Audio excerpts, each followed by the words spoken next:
All right, so we're back. Welcome back. Well, while my partner is trying to set up his feed so that you guys can tap in and oh, there you go. You're live now. I see it. Voila, magic. So now you can come in with a visual and ask questions. I'm still figuring it out, so you just click the link and you can join the conversation. Click the link and video. join in on the conversation on the video. Yes. Click the link. Okay, so it says checking for connection. Now you're live. So now I'm gonna try to put the link in. Let's see. So anywho, while we're doing this, the pasting the link so that you can tap in live. Usually you would put the link in the description of the live video so people will see it. But well, we're still learning, and I'm like this. I believe every day it's a learning experience, and I'm gonna be learning. I'm like the kids. I'm learning for the 6 weeks, and I'm only 4 weeks into game, so I still got 2 weeks. I have 2 weeks to go before I get a report card. You silly. So report card. Well, I mean, it's a learning experience, and we're still new with this, and we're just getting it, and we appreciate everybody that taps in. We're still learning. We want you to inbox with topics that you guys want to talk about, and we're just learning how to get the program together. Again, it's a learning experience. Everybody start off somewhere before they become a pro. Please tune in to Locker's Tavern on Love to Jam Radio every Tuesday at 8 p.m. 8 p.m. Oh shit. Please tune in to Please tune in to Locker's Tavern on Love to Jam Radio every Tuesday at 7 p.m. 7 p.m. So I don't know. Today I'm still full of my Black history pride, and that's just what's been on my heart to talk about today. So I'm just going to share one of my little 2 tidbits that I like. Yeah. And one of them is, people look at, I have my own unique thought process to certain things. And I'm like, for me to be here is truly an accomplishment. It says a lot about my people, my family, because a lot of people didn't survive. A lot of people didn't make it. So it just shows the resilience and, the survival that we had to have. But what most people don't know is during the transatlantic slave trade that over 12.5 million Africans were shipped to the New World, but fewer than 388,000 actually made it. So out of that 12.5 million, think about that, 12.5 million people, only 388,000 actually arrived to the United States. And that speaks volumes. And out of that, the number that were killed and maimed and all sorts of things, that just think about how resilient your forefathers had to be for us to be here. Some of us were already here too. Yes, I do know some of us was already here. But we're talking about the Africans. Teach us. I'm saying we're indigenous people, brown people, melanated people. Black history to me is, includes the history of all our people that are full of melanation. Right. Well, we had that conversation. Darkness. Because when most people think about indigenous people, they think of the Indians, right? And there's the Moorish people, Yeah. In the Indian. The Indian, we got that in us too. Yes. Some of us, mixed in. Yes. If you look at hair texture, you think that. I have You got Indian hair. No, I got that nigga hair. Well, I don't. Well, no, because they have a that good wool. Well, that's what they call it, Jesus hair. Yeah, I got that good wool. That's why I keep it shaved off. It's too hard to handle. Well, that sounds like a Ghostbusters come up. Too hard to handle. Right. You know how many combs I went through? Are we really finna discuss your hair texture? Really? Say, open up the drawers, all the combs are sticking. Okay. Anywho, on that note, yeah. We are resilient people. Yeah. But depending on your perspective perspective on history, we've gone through this before. Depending on how far deep we go into it, as far as the tribes, the lost tribes, it's all kinds of historical, knowledge points that they've been that's been nicely tucked away, unless you really do that digging to find it. And it's amazing, the information that's out there. I have been doing a bunch of research, and it's mind blowing. And sometimes it's just really we don't realize how powerful that we really are. The things that we've done. I think I shared one of our posts about immunizations, where to show how in the 1700s how it was actually an African slave that showed the Americans, the colonists, how to immunize. Because back over in Africa, what we were doing is when they were having things of outbreaks, they were, cutting and mixing the bloods and, building the tolerance levels. And that's how they started started immunizing here in the Americas. Okay. So that's one little tidbit for us too. And they had to, because they was bringing over all kinds of diseases. That's smallpox, syphilis, smallpox. Yeah.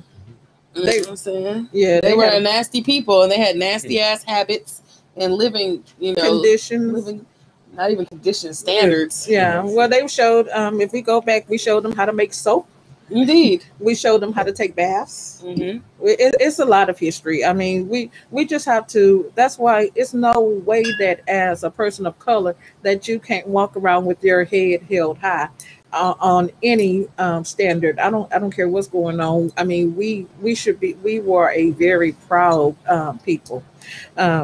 I think one of my sayings that I read that I really liked, that stuck with me, was Frederick Douglass says, "Knowledge makes a man unfit to be a slave." And it's like, well, and that's what to me caused the uproar. That's why they tried so hard to keep us uneducated, and that's why I don't understand why so many of our youth are so against education. Not to say everybody need a college degree, not saying that at all, but just education, period. Just learning, even if it's learning from your ancestors, learning from your family members, just listening to history. It's just amazing that how many of our youth is not just taking heed to what's being taught and given to them. Well, a lot of stuff they're getting taught is bullshit. So a lot of them are like where I had to wait until I was grown to be deprogrammed. They don't have to wait anymore. They can look it up and be all the more wiser and understand that school may not be as beneficial as it was to them now. But I also believe, if you want to enslave a people, you just take away their sense of history. And by constantly keeping our sense of history blurred and questionable, we are constantly susceptible to being put in a position to be slaves, especially religion. Oh my gosh, we had a debate about that. I was like, man, if you go back and really, and I was raised Christian, still Christian, but if you go back and look at our history, we were taught to be Christian. Every Christian, Catholics, Protestants, Baptists, Mormons, all of these are man-made religions. They're not our history. And if you go back and look at our true history, where these man-made religions came from, it goes back to Africa. It goes back to the beginning, how they took our symbols and renamed them. It's a lot. And I'm not the best historian on repeating and recycle, so I'm not the one to regurgitate it all to you. Just know that I read it, I understood it, and I'm like, okay, this not right. And you got to read it for yourself to get your own understanding of it. I didn't have to read it. I did a stint in the military, so my eyes were open once you go overseas. Facts. To different countries, and you get to walking around, looking around, checking things out, and you realize something ain't right. So that's when I started reading and really learning about me and other cultures. And then now, you get back to the U.S., you like, we've been screwed for years just on knowledge. We are done. once you see the world and see what other cultures are doing and stuff, and then you come back here, they doing their thing. We're not doing our thing. Well, yeah. I mean, because think about it. We have we as a society, just my perspective, we've been deprogrammed into that. I had the biggest debate with some females, and I'm just saying this is my perspective of it regarding women's rights. I'm like, the women, I think we talked about this. Women's rights is battle is not our battle. I mean, it has nothing to do with us. That's those other people battle, because they bickering trying to get with their husband. The government has set up so many things to destroy our family. That's where the welfare system come in. If the government truly was concerned about the well-being of our families, there's no way when they set up public housing, they would say, oh, the mother and her kids can stay here, but we're going to remove the father from the household. That was the first part of destroying our families. If you look at when, even when we were slaves, we tried our best to do what? Keep our families together. We tried to stay together, even if it wasn't our biological family, if it was people from whatever original tribe we were with. But we as a people, we tried to maintain a household. Now we're at a stage we could care less about family. I mean, I see more folks on Facebook, just because we blood don't make me family, don't make us family. And so now it's because it started off, I think I was from my reading, like in the 60s, it was the whole welfare system was designed to do just that, to break down the Black family. It's true. And so we don't get that. I mean, so it's like, okay, if you kick your husband out, so there's no man to help you with your household, we're going to take care of you and your kids. Depend on us, the government, to take care of you and your kids. You don't need a man. And we raise our daughters up, you don't need a man to get through. Well, technically, if that's the case, you don't need nobody to get through. And that's, in order to have, to me, I'm not saying that single women can't raise healthy kids, because we do it all the time. Not saying that. Not saying that single men can't raise healthy kids, because they do it all the time.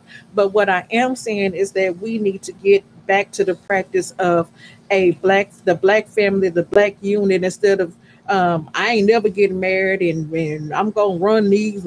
They out here. I'm gonna get them. We need to get off that. And these women, I'm gonna get them. I'm gonna get everybody for what I can get. It's like it's back to what I'm saying. It's everybody's about. I'm gonna get who can get who before they get who, instead of self instead of coming together as a unit. I read a Facebook post today that I wanted to really share and give a thumbs up to. One young lady, she said, I let my children's father off. I think it's like rated like $15,000 worth of child support or something like that. She's like, she signed a paper deal, whatever she did to cut it off so that they wouldn't mess with him anymore, because she felt like that for this money that she's fighting with him about, that it's not worth destroying the relationship between him and his kid. He'll never be able to get up under that thumb to be able to support or pay any of that back. So why not cut this mess off, give this man a chance at life, so that he can try to have something, make something, get something, so that he can provide something. And I think, instead of being bitter about the breakup or however they got together, didn't get together, what he didn't do, it's just time for us just to do better on that note. I'm saying nothing. You saying nothing? It wasn't for you to say, but that's just my thought about us as people and as women in government, and how they're utilizing. If they say they want to destroy the Black man, that's what the Black woman's for. They use us. We're the tool. Mm-hmm, that's true. One of them. Well, we're one of the best vices, and we get so caught up in other people issues. Like I said, women's rights, that's not our issue. That's not our fight. Our fight is to take care of us. Because if we take care of us, we're included in that fight. As a matter of fact, we fighting for women's rights. We didn't even have rights.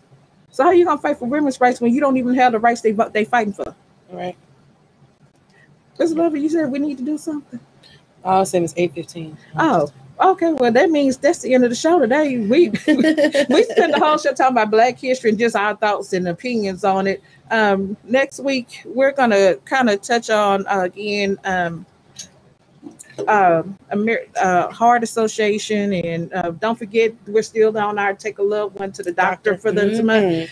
My doctor's appointments are coming up. I'm excited about that. Also, don't forget to wear red on Friday, and we're going to be talking about a real sensitive subject coming up, which is teenage violence, because dating violence, because February is teen domestic violence, which a lot of people are not aware of. So that's something we're going to be speaking on, which is a real sensitive subject. So we thank you guys for tapping into Talaka's Tavern.